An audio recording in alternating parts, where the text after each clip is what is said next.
aloha gang. Welcome to High Now Daily. I'm Kai Noah Carlson. Are you excited to be in the kitchen? Oh yeah, especially when we got some Leonard's Bakery up and over here because it is Malasada Day. I'm very excited to get That's right. Today is a very big day. We're celebrating. It's Lunar New Year today as well. It's the year of the horse, which of course is one of the...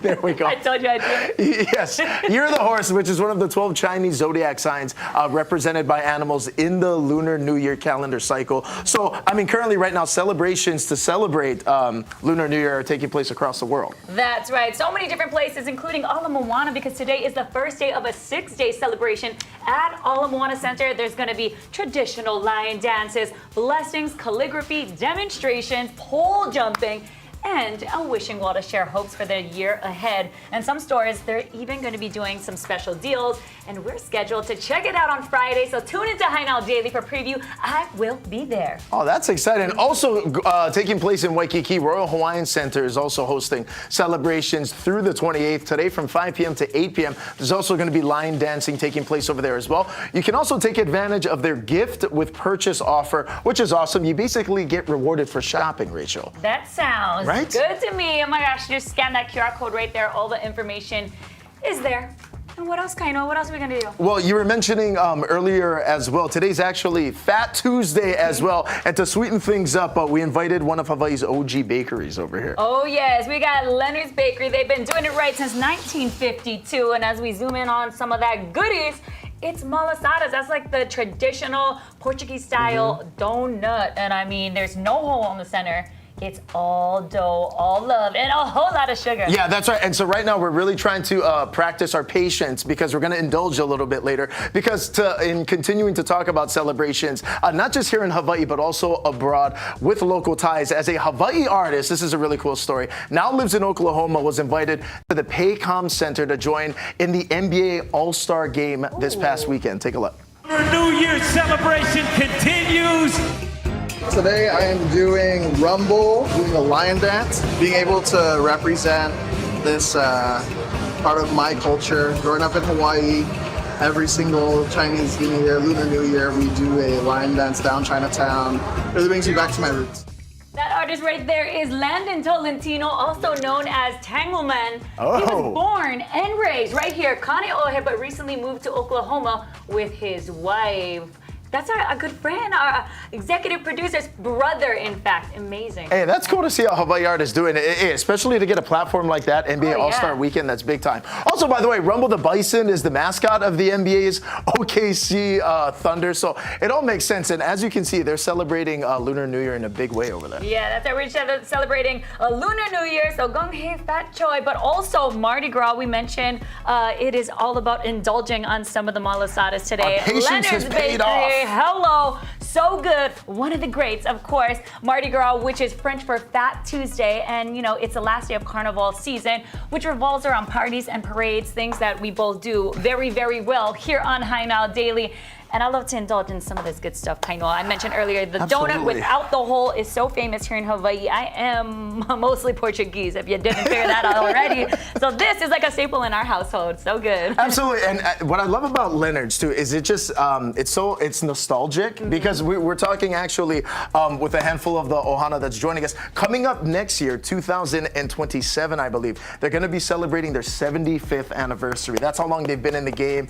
Great company, continuing to make just what is one of, like, when you close your eyes and you imagine good Hawaii eats, like this is what you think of. Oh yeah, and you see the sign outside of their Kapahulu location, and you just want to stand in that line and wait for them donuts. But there's a way to do it right. You just call ahead, put in the order online, or you can do it online ordering, which is super easy. You pay for it, you show up. You don't even have to wait in line. You go to the front, you say, hey, I already ordered, I already paid for it, everything's good to go, and they will hand you your bag of malasadas right there. Also, as well, if you're still looking to celebrate this evening, they've got certain locations that are actually going to be open till 7 p.m. tonight, so you can still get that malasada fix. That's right. In fact, go ahead and check out their Instagram. That's where the hours of operation is going to be. I mean, they have their food trucks as well, the malasada trucks. You're going to find them out in Coco Marina. You're going to find one out in Pearl Ridge, and there it is Special right there. hours. Waikele. And they also have one in Windward Mall. That's the one I like to visit. And then there's the Airport Lagoon Drive. That is their newest location. So if you didn't know, they may not even have a line for those who don't know that it's there. go ahead and stand in it. It's gonna be so yummy. Now that you I dove promise into I that was one. listening to everything you said. Okay, but that- again, with these extended hours till 7 p.m., you can go ahead and make sure you check them out. Okay, but let's just talk a little bit about some of the other ones that they have. This is like their cinnamon one. They've got the lihimoy one in there. They fill it with like Oh, my. custard or the chocolate. They got all kind of goodies. So make sure you go ahead and check them out this Fat Tuesday, right here, Mardi Gras. And then tomorrow, you know, it's Lent, so indulge in this, and then you guys go ahead and participate in Lent. What kind of a malasada person are you? Like me, I like the OG. I'm the traditional. Give me a bunch of powdered sugar on the, like, this is me. I'm that too. I love a traditional one, but I always have to get one traditional and one that's a little fancier, just so I can do a little combination. That's how I do it. every And then single when time. I'm feeling really crazy, I go ahead and I put some, like a big scoop of ice cream on there, and it's a whole thing. Taking it to the next level. It's a fatter Carlton over here. Tuesday. It's a fatter Tuesday, let me tell you. All right, well, mahalo to Leonard's Bakery for bringing us the goodies today. Go ahead and get your malasadas today on Fat Tuesday. But just before today's show, I had a chance to learn more about a new streaming show on Hawaii News Now called The Drew Point. I love the Check name. it out.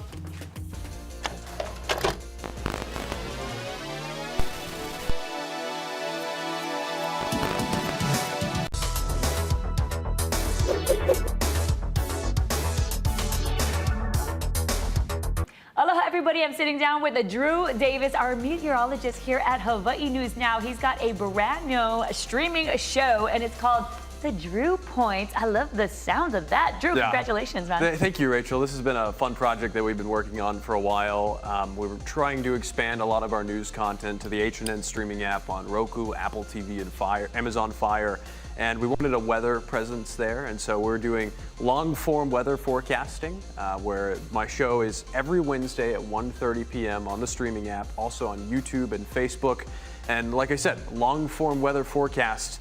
And sometimes I'm talking for even close to 30 minutes. I'm really passionate about this, so it's fun to get to talk about it. Nice, you said 30 minutes of talking about weather, but a Yeah. lot of people like to jump into the chat and ask you a bunch Yeah. of questions. I mean, it ranges from what's the weather gonna look like in my neighborhood Yeah. to some other things that they might be looking at. What are Yeah. some of the questions that you've got so far? Yeah, so I get a lot of questions like, is it gonna rain at my house at this time? And like, I try my best to answer that, but I also get people in the chat asking about weather phenomena, definitions of terms that I'm talking about. Because when I'm going into these long form forecasts, I'm not just saying, hey, it's gonna be 80 degrees at this time. I'm taking a look at the overall weather pattern. We're looking at the high pressure, low pressure, the energy in the atmosphere, all of these terms that I learned about in school for 4 years.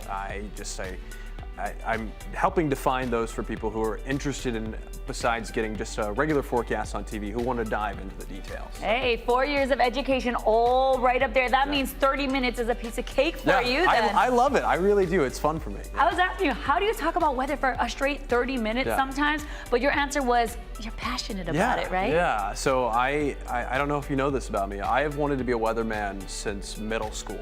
I decided in 5th or 6th grade that I wanted to be a TV weatherman. Everything leading up to in high school and college, I was like, I'm going to go to school for meteorology. I'm going to pursue this path. I'm going to get internships. And it's just something that I've had a lifelong passion for, and I love it. Yeah. And look at you now, the Yeah. Drew Point. You mentioned it's Wednesdays at 1:30, Yeah. and it's going to be live streaming, so you can catch them pretty much everywhere. Yeah. But I mean, what are some of the topics that you are looking forward to talking about, and any special guests that you might be having on the show? So one of the things I'm really looking forward to, because there's a lot that goes into forecasting for it, is hurricane season. There's so much that happens during hurricane season, the size of the storms, where they're moving over warmer water versus cooler water.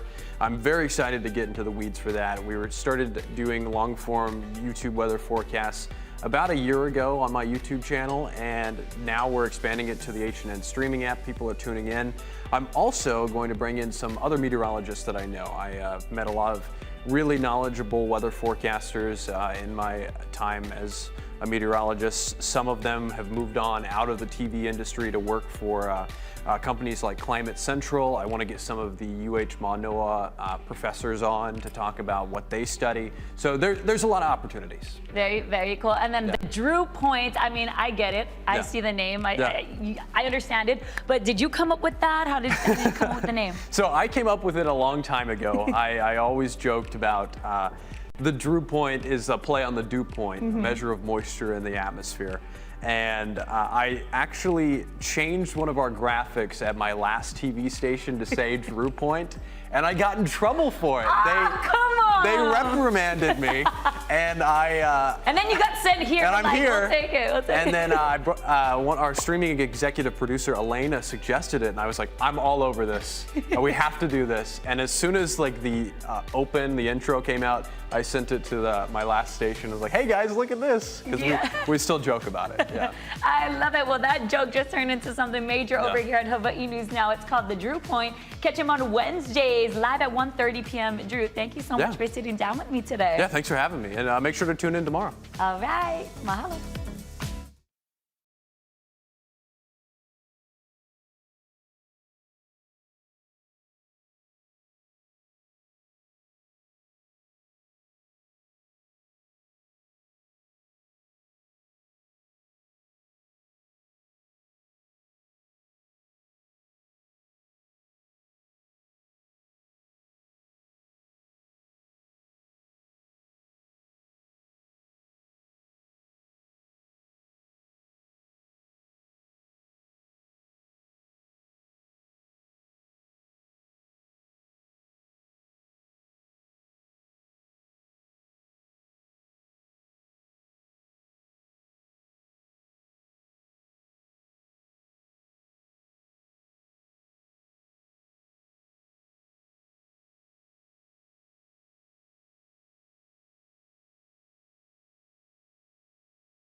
Hello and welcome back to High Now Daily. As a bridge between Hawaii's communities and the military, the state's Military and Community Relations Office, MACRO, helps bring groups together for meaningful conversations about shared spaces, priorities, and opportunities. And today we're speaking with Lori Moore, Executive Director of MACRO. She is here with sharing key findings from a new Military in Hawaii Economic Impact Factbook and recent statewide survey results that take a closer look at how the military impacts Hawaii's economy and how residents here view its role in our communities. Thank you so much for joining us, Lori. How's everything with you today? Very good. Thank you for having us. Now let's talk about MACRO. For those who may not know and are listening in today, what is MACRO?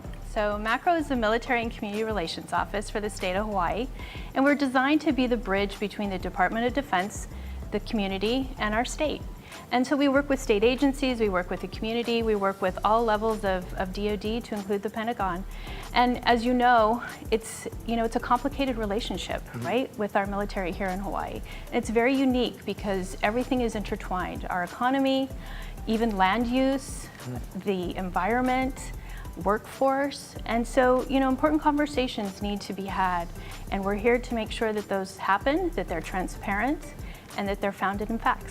Absolutely. Open conversation, get everybody involved, and it is the bridge, right? Exactly. Now, you brought in a very important fact book today. What's in this fact book? I know a lot of information that you folks have been doing for a long time, but this is the first time that you folks are making it public for everybody to look at. Yeah, we're really excited about this because all of this data has been available through both federal and state sources, but this is the first time it's really been brought together in one consolidated kind of publication.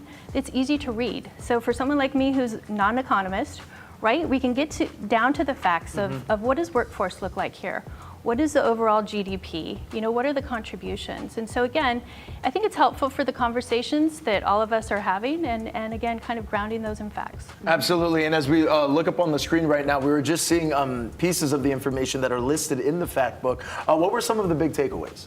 It's interesting. We all know that military has a really significant economic impact here. What we found was 9% of our GDP is directly related to military work here. And about 16% of that is indirect. So 16% of our GDP is related to indirect military spending. Pretty significant. 17% of our jobs are related to DoD here in Hawaii. And there's some other environmental programs that they're putting money towards. There's education that they're putting money towards. So it's definitely intertwined. And interestingly, it's not just centered on Oahu. So those dollars find their ways to our neighbor islands and in all sectors of our economy. Wow, you started with that 7% you said, or 9%, and it branches out. So you see the impacts going further and further. Talk to me about what the community has said. I know there's a survey and they were able to weigh in. So what were some of the findings there? Yeah, so it was very interesting. There was a lot of nuance when it came to this.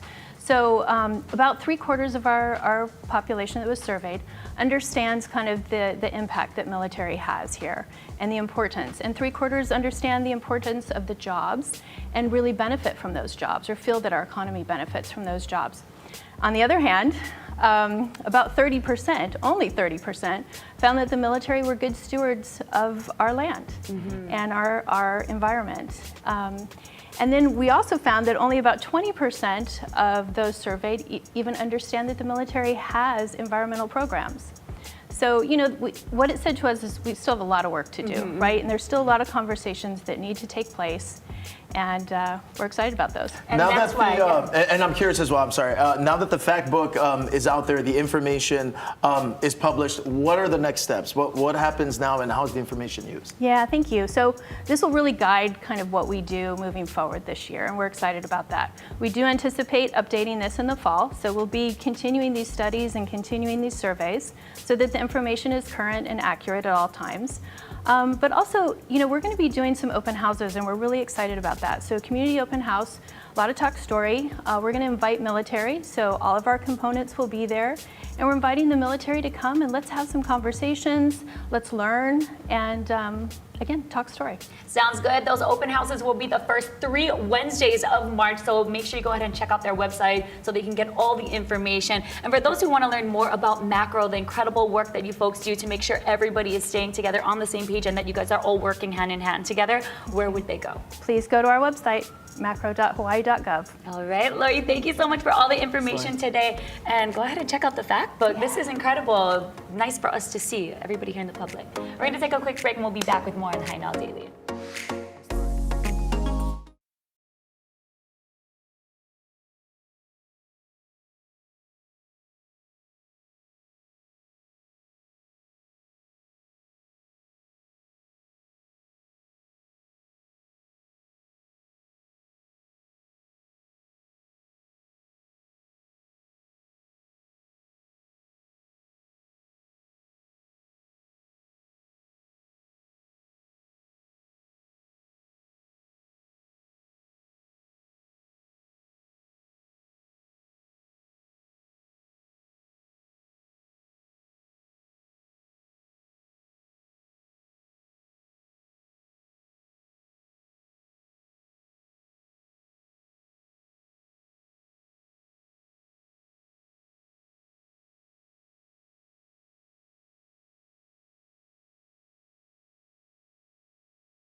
How's it, Aloha gang, and welcome back to High Now Daily. Right now, we're going to be talking about everyone's ultimate dream over here in paradise. We're talking about home ownership in Hawaii. We're really excited to welcome in Chanel Josiah, as well as Jonah and Jason Ahuna from Hawaii Community Lending. Welcome into the show, you treat. Mahalo. Mahalo nui. Yeah, mahalo nui for being here. And Chanel, I want to kick it off with you. Hawaii Community Lending has been around for a while, again, helping local families get into homes. Tell us a little bit about how it started and the work that's done in the community.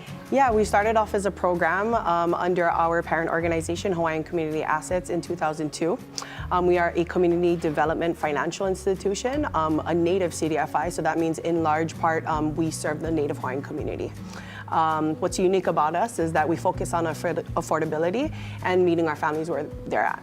Gotcha. So once people meet with you, what are some of the services and the programs that are provided? How does it kind of go from there?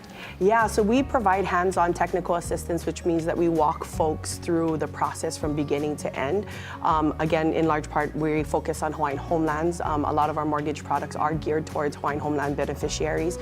And we specialize in construction financing, which is unique also because that process can be overwhelming and complex. Mm-hmm. So this Ohana over here joining us, you kind of help them throughout their journey. What was it like getting a chance to work with the Ahuna Ohana? It was so amazing being able to bring somebody in and let them know and assure them that we're going to take care of them all the way through.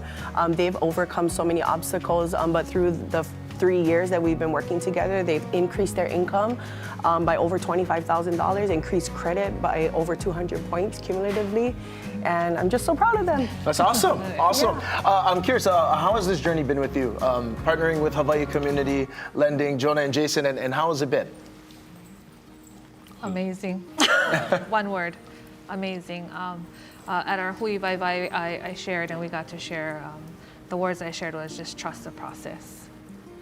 I think for me too, it's just trusting the process. Gets a little hard.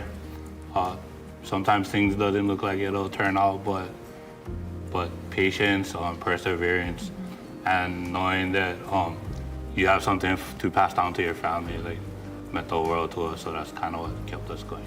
How easy was the partnership, especially here in Hawaii? We talk about it all the time. It's so much information. People aren't sure on what they qualify for. What's the first step to qualify for what they're trying to get? How was it kind of working direct with Chanel? Working with Chanel, it was really, I want to say seamless but simple. Like, we had our moments where we were asking each other, so what should we do? But then, you know, it was just, the process was great. Like, from start to finish. We always were in communication. Like, I always went back to her, like, okay, this is happening, right? Yeah. We're working with a lot of different organizations. One, DHHL. And so we have to be able to be mindful of the things that they're asking us for, and then also working with HCL, but also knowing that we also have to do something too as clients. So it was, you know, the journey was a great journey.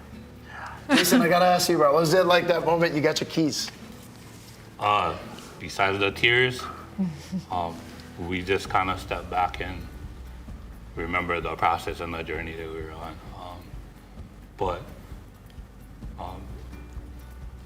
Our kids was like asking us questions like, "Oh, do you have to check with the landlord?" Like, why ain't you looking at the landlord right here? Because we're not familiar. We're getting familiar with being homeowners in our family and passing that on to our children. So. Yeah.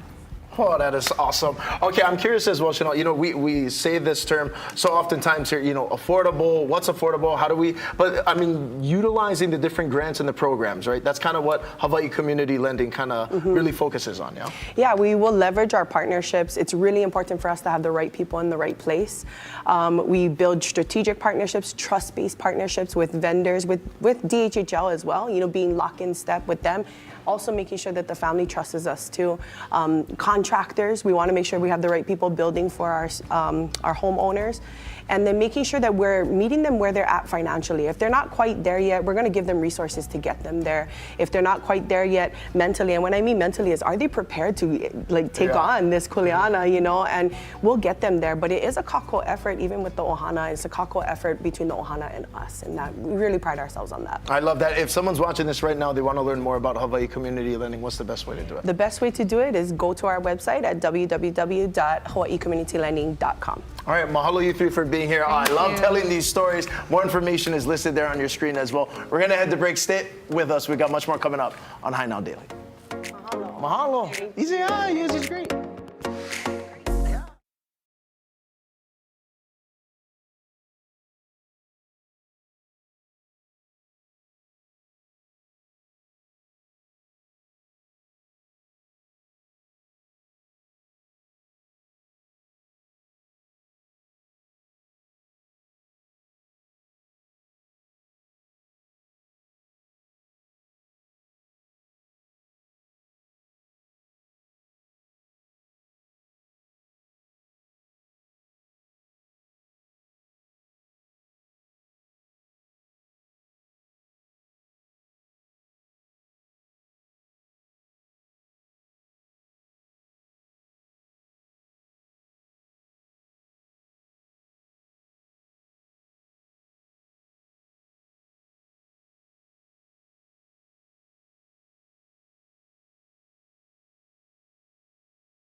Aloha and welcome back to High Now Daily. Pacific Academy of Performing Arts is presenting Six, the musical, the teen edition. And joining me now, we have the choreographer, Erin Comeros. How's it going, man? Hi, Rachel. How are you? I'm doing good. I'm so excited. I saw all the dancers, singers come through, and they are decked out, you guys, ready for this Friday, right? Oh, absolutely, yes. Okay, talk to us about Six, the musical. This is the teen edition. So for those who don't know, just give a little bit of a background on Six, the musical. Okay, yes. So it's a little different than the ones that the professionals usually do. It's been made more age appropriate because we are presenting it with teens. So it's very much more family friendly for audiences of younger ages to be able to come and enjoy. Awesome. Now talk about Papa. We talked about this Performing Arts Academy, right? Yes. Give us a little bit of information for people who want to join, who want to know more about the productions that you guys hold. Oh yes, we have a very exciting 19th annual summer production coming up, and that'll be at our new home in Mamiya Theater. The best thing about our program is that we do not audition in, we really just do a sign up, and anybody who wants to be a part of the process can just sign on up and join the fun. Okay, now with all the outfits that you folks have and all the parents getting involved, talk to me about how everything is put together for the production. It's definitely a group process. We have amazing support from our Papa Ohana. Shout out to all of our Papa Ohana. We have moms working on costumes. We have dads building and painting sets. And anybody who is able to help, like even siblings, they come and they help paint or craft or just get everything ready so that the show can come together. Nice. So what are we looking at right now? I see, is this Six? Yes, this is right a now? little bit of a sneak peek of our dress rehearsal from last night. So that's them on stage singing their hearts out. Now, what is the story of Six? It's a great story. It's very empowering. It features the 6 wives of King Henry VIII. And the musical is very pop, high energy, so the girls are presented in like a concert, 21st century pop girl group style. So they kind of compete to see who amongst them had to put up with the most when it came to their husband. Wow. And then through that process, they're able to learn that they're not just defined by their shared trauma, and there's more of their story to tell. Yeah, and then when you have all the performers coming in, you mentioned that a lot of the performers have worked together previously, but then Yes. there's also some newbies that come along and you welcome them as part of the family. Absolutely. We have a very good group of kids who come back every year, every season, and then we also take everybody who just wants to be a part of the group. So we always have familiar faces, and then we always have new faces as well, joining the family. Now, you mentioned to me that you choreographed many different productions before. What are some of the fun ones that you folks have done? Yes, so I started choreographing in 2016 at Hawaii Theater, and one of my favorite productions was probably Beauty and the Beast, just because the show is so grand. Everyone is familiar with the music, and of course, Be Our Guest is a huge dance number. So that was one of my most memorable choreographies. And now taking all the dance moves that you have learned throughout the years and that you have taught as well, what was special about working on 6, the musical, the teen edition? Yes, I loved 6 because it's not very traditional in a sense that it's not your typical musical style Broadway choreography. It's very pop, it's very modern, it's very girl group. So I took influences from Beyonce, from Miley Cyrus, all of those iconic moments that they had, and just had to give it to these kids to portray. Nice. And then there are some partnerships. You are working with other groups. I know. Oh yes, we are partnered with the Pride Alliance for Queers at WCC, and we are able to offer concessions and food and merch and able to support them. Very, very cool. Okay, for tickets, how do people get tickets? Yes, you can go to our Instagram handle is Papa Hawaii 808. Or you can also find us on Facebook, and the link should be there so you can purchase. Nice. And we also got a QR code right there on the screen. Oh, yes, right there. And now we have 6 of the performers, obviously, of 6 musical teen edition. And I know you want to do a quick introduction before Yes, they we'll take do it a away. quick roll call. All right, playing the role of Catherine of Aragon, we have Jordana Paredes. Playing the role of Anne Boleyn, we have Kamaile Amoksang. Playing the role of Jane Seymour, we have Aria Chok. Playing the role of Anna of Cleves, we have Tili Magalianes. Playing the role of Kay Howard, we have Sage Nguyen. And then last but not least, Amaya Mochinaga plays Catherine Parr. All right, Yes. take it away.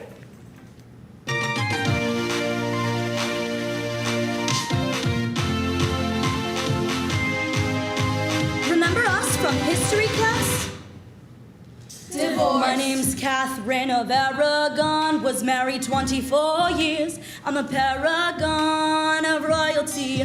My loyalty is to the Vatican, so if you try to dump me, you won't try that again.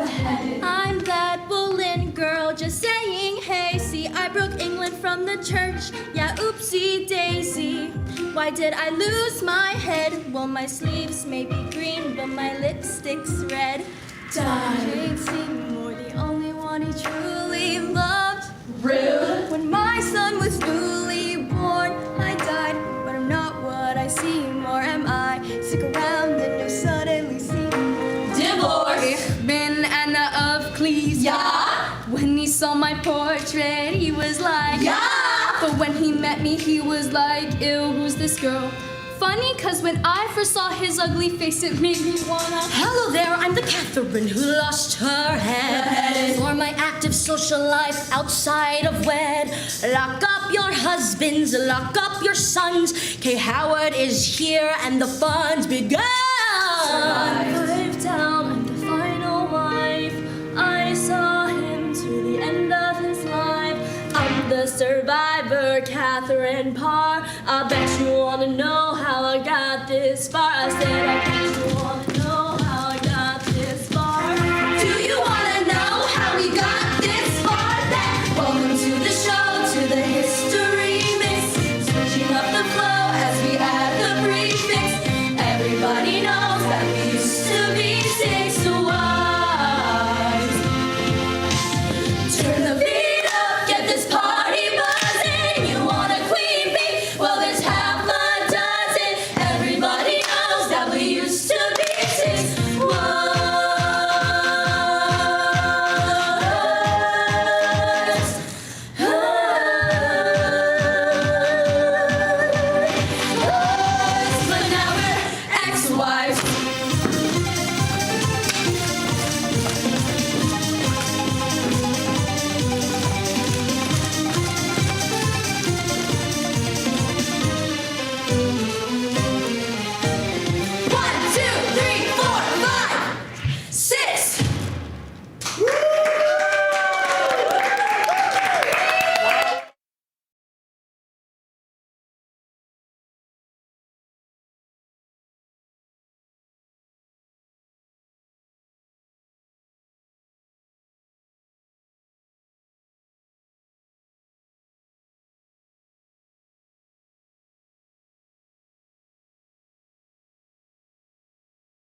February is National Heart Month, a time to raise awareness about heart disease, which is the leading cause of death for both men and women in the US. And one condition that often goes undetected is atrial fibrillation, also known as AFib. And today we're happy to be joined by a cardiac specialist, Dr. Michael Tanoy from the Queens Medical Center, to help us look out for those symptoms. Thank you for coming in today. Thanks for having me. So the month of February, as we know, is the month of love, but more than anything, we want to make sure that our heart is healthy. So what is AFib? So atrial fibrillation is the most common heart rhythm disturbance. Normally, the heart beats in a very regular cadence, but in AFib, that cadence becomes irregular. And why that's important is because that impacts or affects how the heart pumps blood, which in turn puts patients at risk for things like heart failure or stroke. Oh, wow. And it's sometimes, you know, we are like from stable to we have working out. So how do you know what are symptoms and signs of AFib? Oftentimes it's known as a silent kind of aspect of our heart, right? Yeah, absolutely. And what makes it difficult is the symptoms are often non-specific. And so it could be things like dizziness and lightheadedness, shortness of breath, palpitations, heart skipping, heart fluttering, chest discomfort, or even general fatigue. And as you were alluding to, sometimes people have no symptoms at all. They're asymptomatic until they develop a complication like heart failure or stroke. Oh, wow. For those maybe who are most at risk for AFib, so it's more important for them to kind of look out for those signs so before they get to that cardiac arrest or something that's more emergent. Yeah, absolutely. And so the risk factor, actually our biggest risk factor for AFib is our age.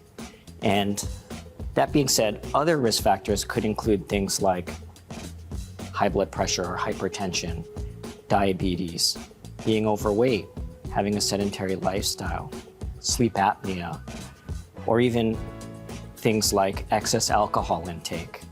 And so while we can't control our age, those other, what we call modifiable risk factors, and making sure that we're controlling those will help reduce our risk of developing AFib. Okay, so taking a look at how we live our daily lifestyle, but I know in this day and age, a lot of people are wearing smart watches or other electronics to help track their heart and their health. Do those help? Yeah, I think in some occasions, yeah, absolutely. And so when we're thinking about diagnoses, what do we start with? So diagnosis typically starts with something called an electrocardiogram or an EKG. But in this day and age, like you mentioned, there are these wearable devices or smartwatches that can also clinch the diagnosis. The doctors may also order things like an ultrasound of the heart or an echocardiogram to look at the heart pumping strength and the anatomy, order blood tests, or also things like wearable heart rhythm monitors.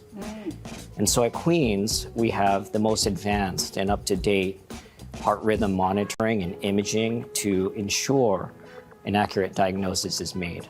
That's very important. So you would say kind of a good journey is always looking at your lifestyle. If you have a smart wearable and maybe it's ticking something that is not normal, coming into Queens, getting those ultrasounds and other kind of tests that you suggested.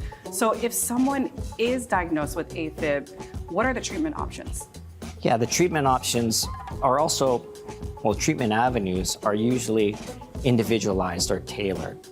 And it typically starts with a medication or medications to control the heart rate and rhythm, and a blood thinner to prevent strokes. It can also include something like an ablation, which is a minimally invasive procedure to restore a normal heart rhythm. At Queens, we have a comprehensive atrial fibrillation management and care team that includes some of those advanced procedures or electrophysiology procedures within our heart team approach. Wow, so really it is important to kind of come in, see your general practitioner, and then also, you know, if you need to see a cardiologist like you, and kind of why is it so important to get early screening? Yeah, early screening and diagnosis is critical, and that's because it often leads to earlier treatment. And earlier treatment leads to fewer complications like heart failure or stroke, which ultimately then leads to better outcomes and better quality of life for folks long term. Thank you so much, Dr. Tanoe, for those important pieces of information. And of course, viewers, if you're watching at home and some of these are ringing in your ear, make sure you go to queens.org to find more information. And also, we'll be posting more details on Hi Now Daily.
Oh, hello and welcome back to Hi Now Daily. Happy Lunar New Year.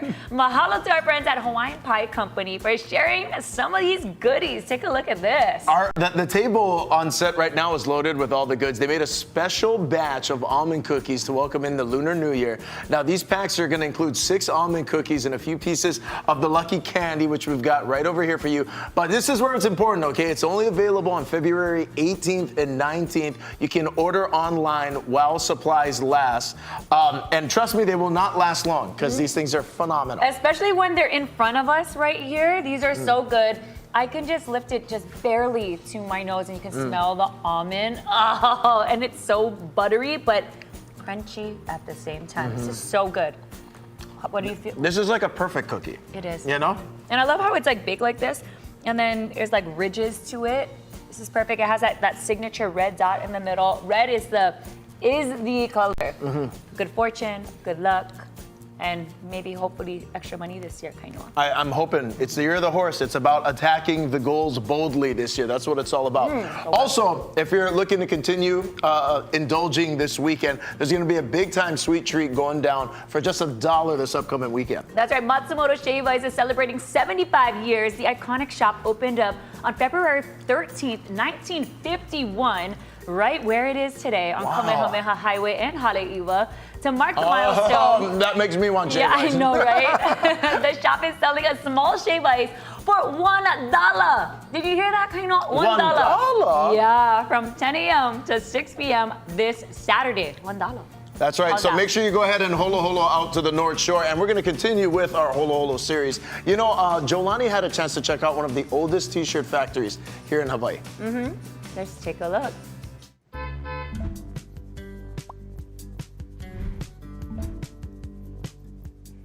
This local t-shirt company sold their products at big-name stores like Arakawa's, Liberty House, and JCPenney. Let's go holo holo to Kane Hall Road Limited in Mo'iliili.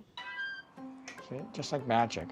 It's magic 77-year-old Grant Tagimoto has been making for the last 50 years. What do you get out of making these shirts? I get a certain joy and a certain pleasure when people recognize themselves or they remember somebody or some incident that the shirt reminds them of. Grant owns Kane Hall Road Limited, which operates out of this building along South King Street. It's hard to miss the Under the Sea themed mural. I think we started as a sole proprietorship in 1975. And what we were is at the time, there were about 9 of us. We were all sort of semi-recent graduates, UH, or we were art students of some sort. The group of 9 broke up after about a year, and then 2 of us took the company on, and I had a partner for 15 years, and for the last 35 years, I've been on my own. So where did the company's name come from? So when I was growing up, if you drove around anywhere on the islands, and you saw these signs, Kane Hall Road, you knew that it was private property. It's a term that I like because most of the designing I do is from that sugar plantation era kind of community. Portuguese, Filipino, Japanese, Hawaiian. You know, that early immigration group as well as Native Hawaiians make up the bulk of my design inspiration. My mom and dad, right after they got married, makes me, I like them looking over me, so I feel guilty about not working. Grant was born in Hilo and moved to Okinawa at the age of 6. So I went from Hilo, being a perfect Hilo pidgin-speaking person, to becoming this very holified person who speaks kind of like military-style, generic English, and that's what I still speak today. His father was hired by the Army Corps of Engineers. We would come home every 2 years. My father would get what the federal government calls reemployment leave, and spending the summers with my cousins and listening to them and kind of getting a sense of what was important in their quality of life. And that's what we try to reflect with the company, or I try to reflect in my own personal way. Grant's most popular designs include Club Musubi and Fighting Chickens from the late 70s. He sold his products at the mall and continues to do so at festivals and craft fairs. He uses this 4-color water-based printer and conveyor belt dryer that's at least 40 years old. It's so old, it's all falling apart, but again, it works well enough. It's old like its owner, so. But not even age keeps Grant from sharing his creativity with the community. There's still an audience. I still like doing it. I still like the challenge. I still like creating. And as long as people are willing to put up with my nonsense, you know, I'll continue to do it. I had so much fun hanging out with Grant. Now, if you're interested in buying some shirts, send an email to kanehallroad@gmail.com.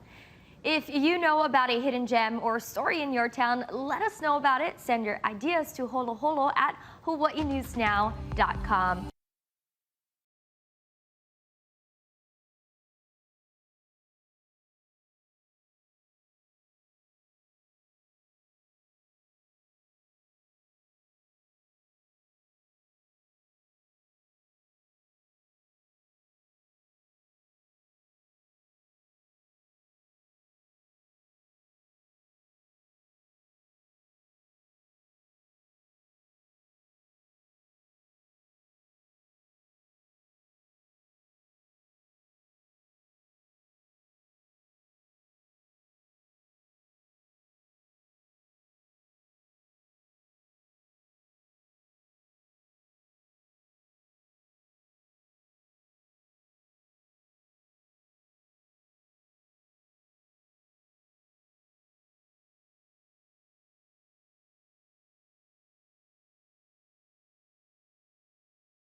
back to High Now Daily. This year marks the 51st anniversary of a program that recognizes individuals who have contributed to the betterment of the Aloha State. He does such a great job with these stories. Jonathan Masaki is continuing the Living Treasures of Hawaii Awards. Take a look.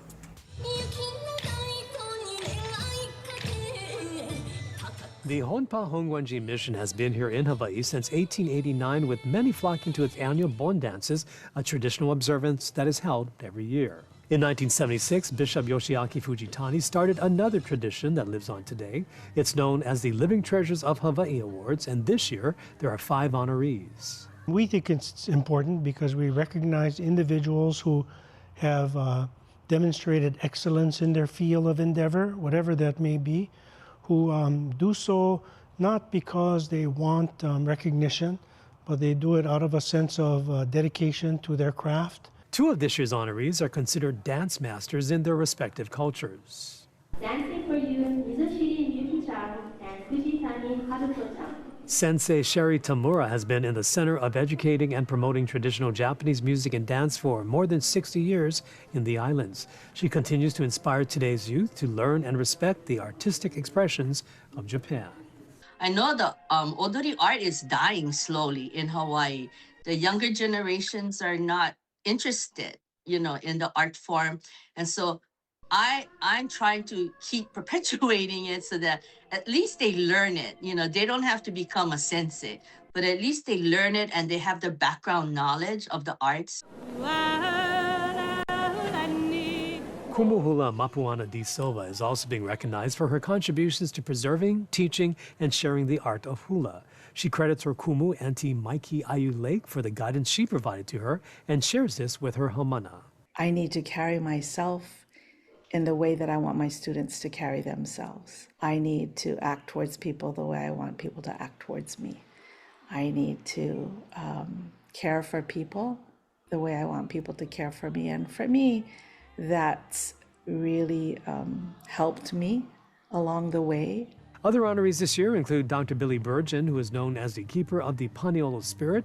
He is the head veterinarian at Parker Ranch. Bruce Kaimiola Chrisman, MD, is one of Hawaii's most recognized historians. He has been spending his life researching, reviving, and teaching the traditional arts and cultures of Hawaii. And finally, Jim and Vicki Kennedy, whose community work includes reaching out to those who are often neglected, like the blind. Vicki is totally blind and, along with her husband Jim, have raised funds to benefit the groups they represent. We have a wonderful group of nominees. It was very difficult to select these nominees, I think, out of a fairly crowded field of over 20 nominees this year. So it's very difficult, I think, to weed out sometimes. What's not going to be difficult is seeing the 5 honorees receive their award. The 51st Living Treasures of Hawaii luncheon is set for February 21st at the Hilton Hawaiian Village. For more details, go to our website. I'm Jonathan Masaki, Hawaii News Now. Congratulations to all of the living legends. Very cool. What a great show today. I had so much fun, and I know it is Fat Tuesday today, and boy, have we been indulging We've been indulging all show long, but I also wanted to ask as well, because it's the year of the horse, it's all about like attacking the goals. So what's the big goal for you 2025? Yeah, no, I am attacking the Malasadas, and I am attacking the Hyundai company right now. What about for you? I'm not sure. I got more growing to do in 2026. That's what I think. That's the growing. We're gonna be growing right now. Oh my gosh! Mahalo to everybody who came on the show. If you saw the girls that were on today, the musical, go ahead and get those tickets. It kicks off on Friday at Paliku Theater. They were so good. And thank you to everybody who came in and brought us goodies today. Happy Fat Tuesday and go hey Fat Choy! Okay, I'm going strawberry lychee. It's fine.